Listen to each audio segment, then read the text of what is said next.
Hind. एलकेबी news देख रहे हैं आप और मैं आप सबके साथ परवेज परमार।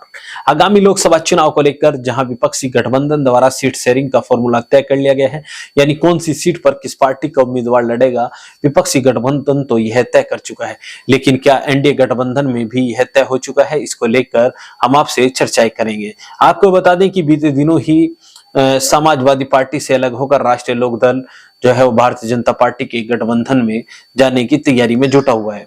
तो क्या भारतीय जनता पार्टी जयंत चौधरी को कौन कौन सी सीट देगी, इसको लेकर अभी तक आधिकारिक रूप से तो ऐलान नहीं हुआ है।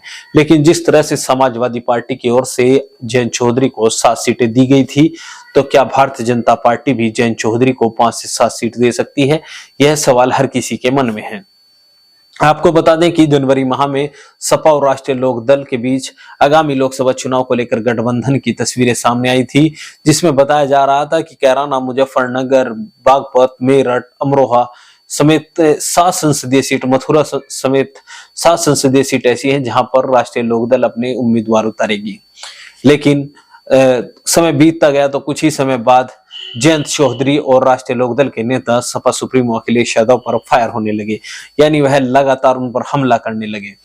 उसके बाद चर्चाएं चलने लगी कि जयंत चौधरी अब अखिलेश यादव के साथ या इंडिया अलायंस के साथ न रहकर भारतीय जनता पार्टी के साथ जाएंगे और एनडीए का हिस्सा बनेंगे। उन चर्चाओं को उस समय और बल मिल गया जब भारतीय जनता पार्टी की केंद्र सरकार यानी नरेंद्र मोदी सरकार ने पूर्व प्रधानमंत्री स्वर्गीय चौधरी चरण सिंह को भारत रत्न से नवाजा। उसके बाद जयंत चौधरी ने जिस तरह से प्रधानमंत्री नरेंद्र मोदी की प्रशंसा की और उनका आभार व्यक्त किया, उसके बाद उनकी एनडीए में जाने की जो खबरें थी वो और तेज हो गई थी। उसके बाद कहीं ना कहीं जयंत चौधरी ने इशारों में कहा था भी कि वह एनडीए के साथ जाएंगे। तो अब एनडीए उनको क्या देगा, इसको लेकर हम आपसे चर्चा करेंगे। चैनल अगर आपने अभी तक सब्सक्राइब नहीं किया तो चैनल को सब्सक्राइब कर ले। वीडियो फेसबुक पेज पर देख रहे हैं तो हमारा फेसबुक पेज भी फॉलो कर ले।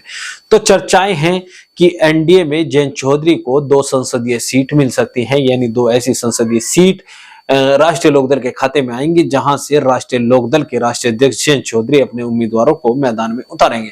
उनमें चर्चाएं हैं बागपत, जहां से स्वर्गीय चौधरी अजीत सिंह सांसद रहे हैं, स्वर्गीय चौधरी चरण सिंह जी सांसद रहे हैं और जयंत सिंह जी भी वहां से चुनाव लड़े, लेकिन हार का सामना उन्हें करना पड़ा। तो बागपत संसदीय सीट राष्ट्रीय लोकदल के खाते में बताई जा रही है। हालांकि वर्तमान समय में वहां पर भारतीय जनता पार्टी के चौधरी सत्यपाल सिंह मलिक सांसद हैं। तो क्या बागपत संसदीय सीट इस बार राष्ट्रीय लोकदल के खाते में जाएगी? यह आधिकारिक रूप से तो ऐलान नहीं हुआ, लेकिन संभावनाएं है। इसके अलावा दूसरी संसदीय सीट जो जयंत चौधरी को दी गई है वह रेड जोन में भारतीय जनता पार्टी के लिए है, यानी वह ऐसी संसदीय सीट है जहां पर 2019 में भारतीय जनता पार्टी को बड़े अंतर से हार का सामना करना पड़ा था। तो क्या उस सीट को जयंत चौधरी के सारे भारतीय जनता पार्टी अपने पाले में लाना चाहती है? हम बात कर रहे हैं बिजनौर संसदीय सीट की। 2019 के लोकसभा चुनाव में सपा बसपा आरएलडी के गठबंधन में इस सीट पर बहुजन समाज पार्टी के मलूक नागर सांसद चुने गए थे। हालांकि मलूक नागर लगातार सरकार के कार्यों की प्रशंसा करते रहते हैं और उनको लेकर चर्चाएं है कि वह भारतीय जनता पार्टी में शामिल हो सकते हैं। हालांकि बीते दिनों उनकी एक पोस्ट आई थी जिसमें उन्होंने उन चर्चाओं पर विराम लगाया था, जिसमें कहा जा रहा था कि मलूक नागर राष्ट्रीय लोकदल के सिंबल पर इस बार बिजनौर संसदीय सीट पर चुनाव लड़ेंगे। मलूक नागर वैसे तो बसपा के सांसद हैं, लेकिन उन्होंने कहा था कि बिजनौर संसदीय सीट पर भारतीय जनता पार्टी राष्ट्रीय लोकदल की उम्मीदवार जो होगा वह राष्ट्रीय लोकदल के विधायक चंदन चौहान के परिवार से होगा। यानी बसपा सांसद ने राष्ट्रीय लोकदल का टिकट फाइनल कर दिया। तो चर्चाएं हैं कि बिजनौर और बागपत संसदीय सीट जो हैं वो राष्ट्रीय लोकदल के खाते में जा सकती हैं। इसके अलावा मुजफ्फरनगर जैसी संसदीय सीट जहां पर जयंत चौधरी हर हाल में अपना उम्मीदवार उतारना चाहते थे, वहां पर उन्हें भारतीय जनता पार्टी के उम्मीदवार का सहयोग करना होगा। तो आगे भी तमाम अपडेट हम आपको आगामी लोकसभा चुनाव से संबंधित देंगे। तब तक के लिए बने रहिए एलकेबी न्यूज के साथ।